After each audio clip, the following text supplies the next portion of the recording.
Motivasi kedua, mengapa sih? Karena kita melakukan suatu tindakan atau perbuatan yang baik yang baik maupun yang kelihatan tidak baik itu karena dia dalam rangka mau Tuhan ingin mendapatkan penghargaan dalam artian dia mencari bisa dipakai dalam artian pujian, ingin dipuji ya. Mencari perhatian, caper mencari perhatian seperti itu. Ini kalau siswa kita berperilaku karena dia ingin mendapatkan pujian ataupun takut hukuman, ini dianggap siswa kita ini masih dalam identitas yang gagal, Pak. Seperti itu. Kenapa? Dia berbuat itu karena bukan karena dia itu memang hal itu yang harus saya lakukan, ya, tapi karena takut hukuman yang pertama, yang kedua dia ada yang benar-benar ingin dapat pujian. Contohnya, kalau kita merasa sebagai muslim, namanya sholat kan, ya emang kita kewajiban kita dia sholat, karena kita sebagai muslim. Tapi kalau pemikiran kita, kita nggak sholat takut nanti dibilang kita itu Islam KTP. Nah, itu berarti kita masih dalam identitas yang gagal. Atau kita sholat karena kita ingin dipuji oleh orang kita sebagai sosok menantu yang soleh misalnya. Itu yang kurang bagus. Ya. Nah, lebih bagus itu motivasi kita dalam berperilaku itu adalah yang ketiga ini. Dia sadar ingin menjadi orang yang diinginkan dan menghargai diri sendiri sebagai pengejawatan nilai kebajikan yang ia yakini. Jadi kalau memang kita sebagai sosok muslim, ya kita jangan soal itu ya seperti itu ya kita jalankan itu kan kita sebagai kita dilakukan di awal seperti itu sholat kita seperti itu, bukan karena kita takut masuk neraka atau takut nanti kita dicap Islam KTP. Itu seperti motivasi yang rendah ya. Atau ingin dapat pujian itu juga kurang bagus. Nah ya kalau ini adalah kita melakukan sesuatu karena dasarnya adalah kita itu memang sadar itulah tugas kita.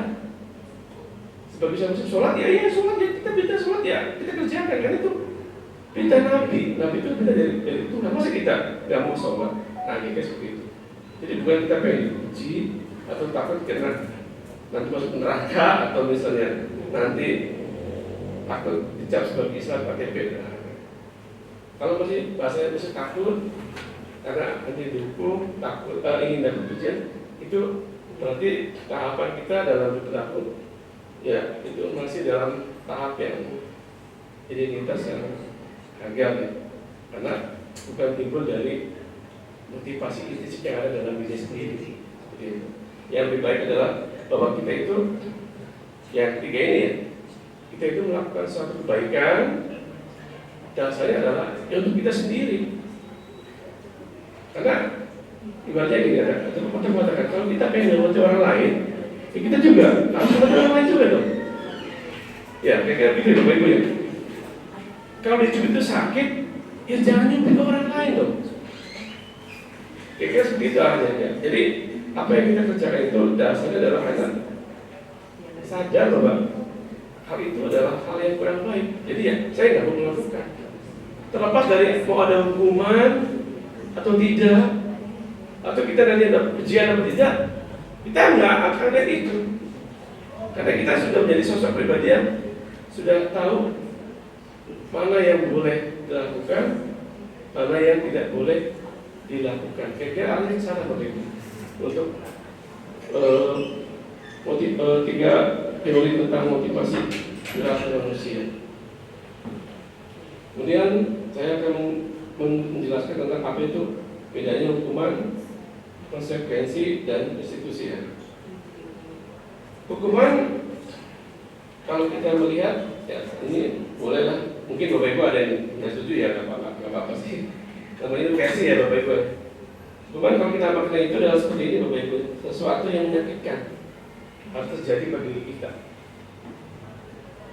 entah dalam bentuk fisik atau dalam bentuk psikis. Pokoknya seperti ini kan sesuatu yang nggak enak lah. Entah kita dimarahi dimarahi kan, kita malu kan Bapak Ibu ya. Berarti yang diserang apa? Psikis ya. Nah, gitu. Kalau kita suruh lari dari panah, terus apa? Yang di sana yang diserang apa? Fisik ya. Nah, jadi hukuman dipakai sebagai sesuatu yang menyakitkan, yang harus terjadi. Kemudian hukuman juga bisa dipakai sebagai sesuatu yang menimbulkan ketidaknyamanan dalam jangka waktu panjang. Bahasa simpelnya kayak trauma lah. Dengan hukuman kan kita kan ada trauma juga ya. Bener nggak? Trauma ya. Itu pernah saya itu mungkin apa ya? Tadi pagi kok ya. Yang salah sama orang lain ditampar saya gitu loh. Jadi saya agak trauma dengan guru ini nih. Padahal itu kejadian loh itu. Waktu itu kegiatan persian di SMP. Anak disuruh kumpul. Kalau diundang kumpul kan saya kan masuk kelas ya. Mungkin ada perilaku teman kita, teman saya waktu itu kan dia kumpul nggak mau kumpul kayaknya. Saya pas masuk kelas langsung beli makan langsung tambah saya. Dalam hati ya Allah. Saya itu kan tadi suruh kumpul di kelas, tapi kok saya ditampar oleh-olehnya kenapa? Kira-kira itu ya yang dimaksud dengan menimbulkan ketidaknyamanan dalam jangka waktu panjang. Jadi dia tujuannya menghukum anak yang kurang mengindahkan perintah. Waktu itu namanya Pas Pijo ya. Mungkin Pak Aljo tahu Pas Pijo.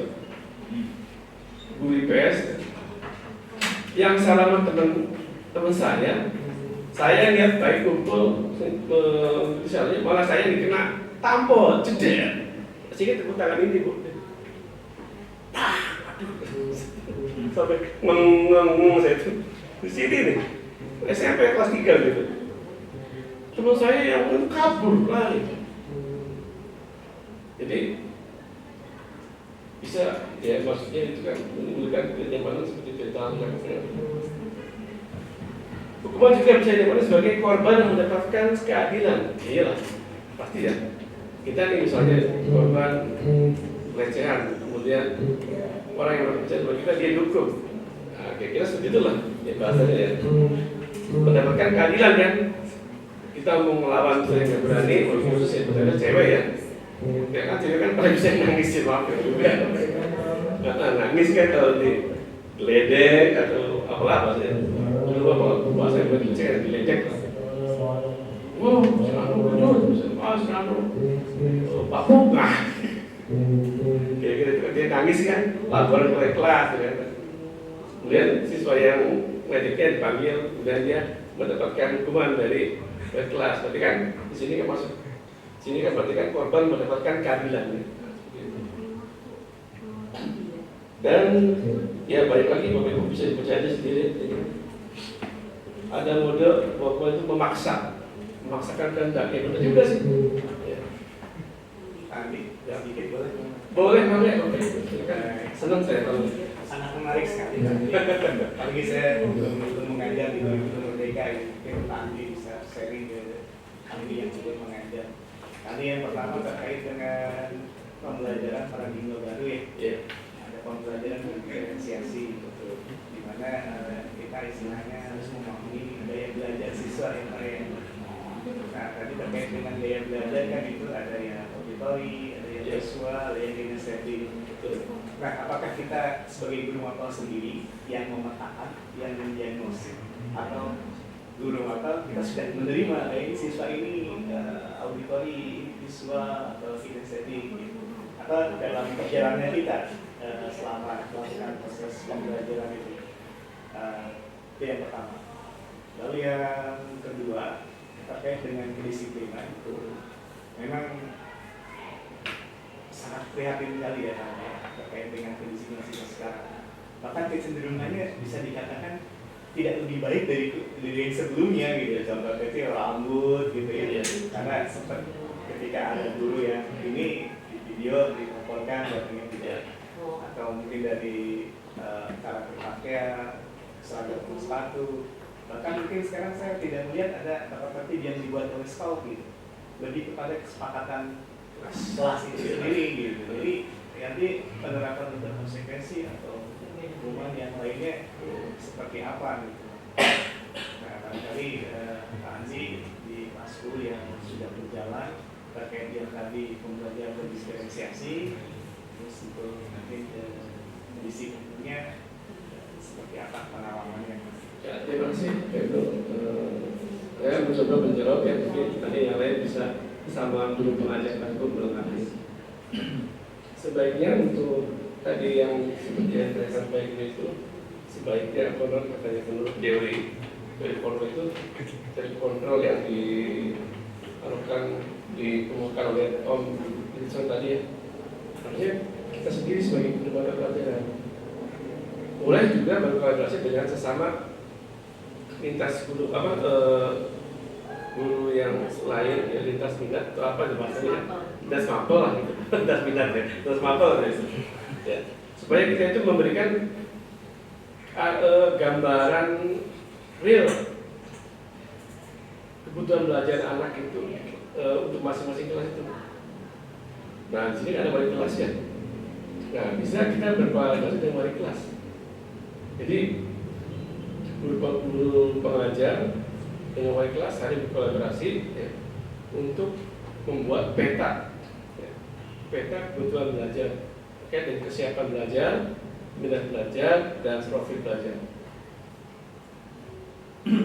Sebaiknya ya emang dari kita guru sendiri ya, melalui namanya tes diagnostik asesmen ya, bukan tes maaf ya, asesmen diagnostik ya. Kalau yang dilakukan oleh kurikulum, menurut saya itu belum mengena pada ranah yang realnya gitu. Sebab apa ya? Mungkin lihat pada case-nya aja gitu. Tapi belum tentu pada isi mesinnya. Tapi kalau kita real melakukan sendiri di kelas, entah melalui asesmen diagnostik atau wawancara atau juga melibatkan orang tua, kita nanya orang tua, Bu, Pak, nih anak ibu kelas ini saya ngajar, biasanya di rumah kayak apa ya Pak Bu? Nah, bisa diajak orang tua juga. Biasanya anak ibu tuh kalau di rumah belajar seperti apa itu ya? Nah, kita kan tadi udah informasi tuh. Oh, anak ini berarti dia petanya, analisnya dia butuhnya belajar A, B, C, D.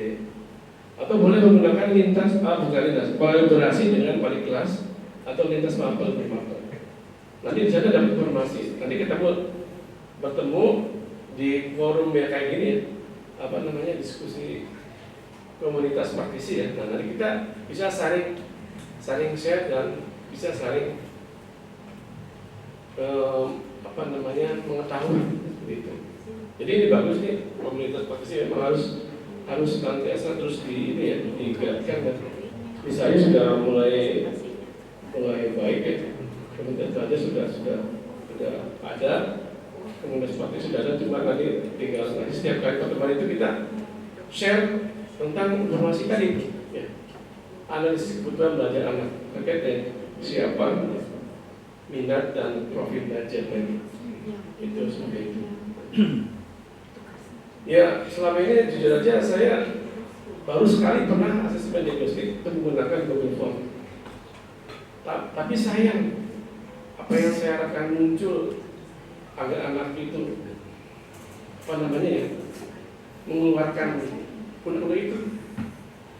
Ada yang bahasanya ngisi, benar-benar ngisi, ada yang sekelas tuh ya, paling yang ngisi cuma ada yang 4, ada yang ngisi sama sekali, ada yang cuma 2. Jadi saya bingung, nggak punya gambaran tentang peta kebutuhan anak.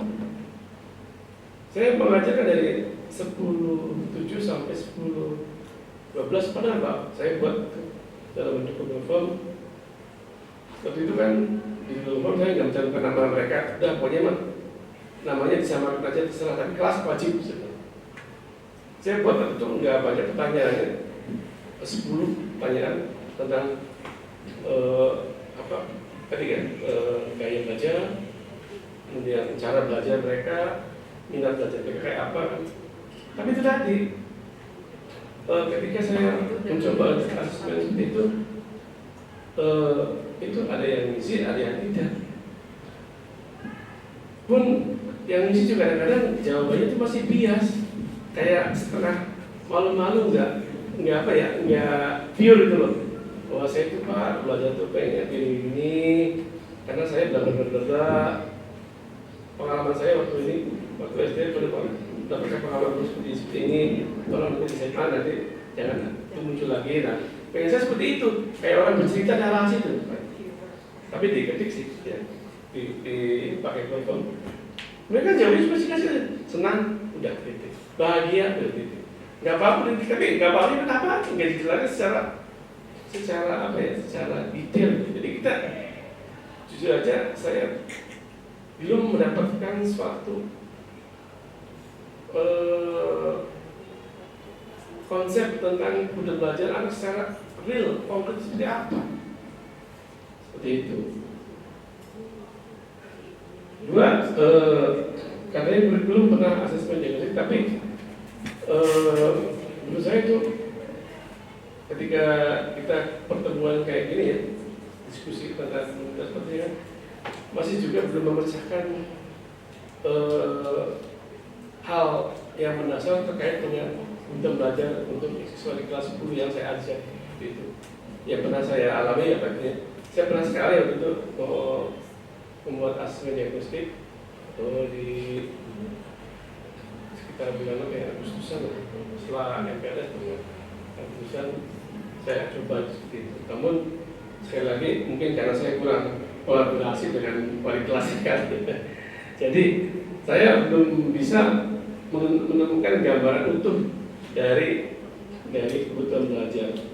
Harusnya memang momen seperti ini sebenarnya dihadiri oleh wali kelas ya, wali kelas dan pengajar kelas 10, tapi yang mungkin karena kita kesibukan lain ya, Bapak Ibu ya, mungkin seperti itu. Jadi yang mudah-mudahan pertemuan ini bisa dibahaskan ke teman yang lain terkait dengan bagaimana kita bisa mendeteksi peta kebutuhan belajar ya Bapak Ibu ya. Memang lebih cepat sih kolaborasi dengan sesama guru pengajar kelas 10 ya, dan atau wali kelas itu lebih afdol itu Bapak Ibu ya. Pertanyaan Pak Ibu ya, mungkin jawaban saya kurang memuaskan, kurang memuaskan, nanti bisa ditambahkan teman-teman yang lain. Terima kasih Pak. Yang kedua apa tadi Pak Ibu? Yang kedua lupa sih. Itu terkait dengan kedisiplinan. Oh iya, disiplin ya. Sejauh ini disiplin saya itu melihat pada praktek belajar itu masih kurang memuaskan dalam hal mendisiplin anak dalam mengikuti pelajaran, yaitu condong lebih pada asik pada dengan diri sendiri. Jadi untuk bisa membuat suatu praktek pembelajaran yang melibatkan semua siswa itu, kadang-kadang ya kita masih awalan, perjuangannya benar-benar berat. Memang itu tidak bisa langsung jelek ya, apa yang pemahaman kita itu langsung bisa diterima oleh siswa kita ya Bapak Ibu ya. Ya, tapi upaya memang sudah ada. Terus saya, kenapa kan saya mengajak secara persuasif, kenapa? Kok nggak gabung dengan kelompok? Mana kelompoknya? Mereka bingung lagi kan? Terutama anak saya kan? Kenapa nggak gabung dengan kelompoknya? Mana yang kelompoknya? Lalu setelah kita anukan dia langsung bagus gitu. Tapi ada juga yang langsung, ayo kalian langsung berambil posisi duduknya sesuai kelompok. Ya ada yang langsung berat. Ada ya, jadi kejadian seperti itu ya memang kita membutuhkan proses ya. Proses itu tidak bisa langsung kelihatan dan bisa langsung terwujud karena itu juga mungkin kan baru mulai kita juga ya. Jadi masih proses adaptasi apa dengan guru yang baru ya, dengan lingkungan yang baru. Jadi tapi usaha ya saya seperti itu Pak itu. Jadi saya ngobrol secara persuasif. Lah, kan sekarang diskusi kelompok. Nah, kenapa kok kamu menyendiri? Gitu aja. Sejauh yang saya pernah lakukan itu ya. Seperti itu. Ya. Selebihnya ya Mungkin pengalaman dari teman yang lain ada yang bisa saling berbagi terkait dengan tadi mendisiplinkan siswa untuk mendapatkan sebuah kepatuhan dalam praktek mengajar, bisa saling berbagi tipnya atau strateginya. Ada Bapak Ibu yang mau menyumbangkan pendapatnya, silakan. Saya berikan kesempatan dalam waktu. Ada? Tadi itu Bapak Ibu kan dalam hal mendisiplinkan siswa di kelas ketika kita melakukan suatu praktek pembelajaran. Jadi jangan sampai dengan dalih merdeka belajar, Iya. justru menimbulkan keonaran dan siswa seolah suka Iya, sendiri. Mungkin Ibu jangan sampai seperti itu. pasti ada yang bisa pengalaman yang bisa dibagi dengan kita. Kalau saya, silakan. Kalau saya tadi seperti itu pengalaman saya. Iya. Oke. Karena saya orang baru Pak ya, yang pertama itu saya orang baru, maka dari anak-anak baru dengan lingkungan yang dari sekolah saya yang dulu sangat berbeda. Jadi langkah saya yang pertama adalah pendekatan secara sini dulu, artinya anak-anak dibuat nyaman. Jadi saya juga lebih nyaman dengan mereka, itu yang pertama. Lalu kemudian setelah mereka merasa nyamannya bagaimana ketika mereka bertanya secara cabut karena itu urut Pak malam kalau berapa itu jabring dan langsung dibalas ya saya layani itu sering seperti itu dari kelas. Tapi yang paling frekuensinya banyak itu 10 langsung 1 jarang 10 2 10 4 iya Bu 10 7 menanya Pak Jeffrey itu paling oke untuk belajar kimia juga. Terus 10 8 juga itu rata-rata 10 6 juga. Kalau mereka butuh sesuatu langsung cari. Waktu juga saya bilang kalau mau bertanya apa di grup WA aja biar teman yang lain misalkan pengen tanya hal yang sama tapi malu atau apa terwakili gitu. Tapi enggak mereka. Jadi ya oke lah nggak apa-apa. Tapi saya menjawabnya di grup supaya yang lainnya juga tahu. Terus kemudian ketika proses pembelajaran saya memposisikan sebagai teman mereka. Dan saya juga tidak menganggap apa saya guru dia murid pembukaan apa dalam pembelajarannya. Ayo teman-teman kita mulai gimana seperti itu. Yang paling rumitnya lagi ketika harus menjelaskan berulang-ulang capek. Tapi ya nggak apa-apa. Dan sampai hari ini sudah mulai terbangun chemistry yang lumayan hangat sih antara saya dengan anak-anak, artinya mengenalnya sudah mulai asik gitu Pak, pembelajarannya juga sudah mulai asik walaupun ya ketika materi baru pasti kondisinya seperti yang kemarin-kemarin seperti itu. Jadi tipsnya yaitu dari pendekatan secara sinis dulu, itu kalau saya. Hebat nih. Tepuk tangan buat Ibu Asti. Jadi membuka ruang komunikasi Bu ya, membangun komunikasi ya. Yang kedua tadi pendekatan sama teman berarti itu restitusi, posisi kontrol. Ya. Ada yang lain mungkin bisa berbagi terkait dengan tadi pertanyaan Pak Ibnu? Tidak ada. Kalau tidak ada ya kita lanjut dengan konsekuensi ya. Konsekuensi kalau kita maknai ya menurut apa yang saya pahami ya Bapak Ibu ya, versi saya ya Bapak Ibu ya. Tapi versi Ibu boleh berbeda ya nggak apa-apa, tapi kita ambil saya saja.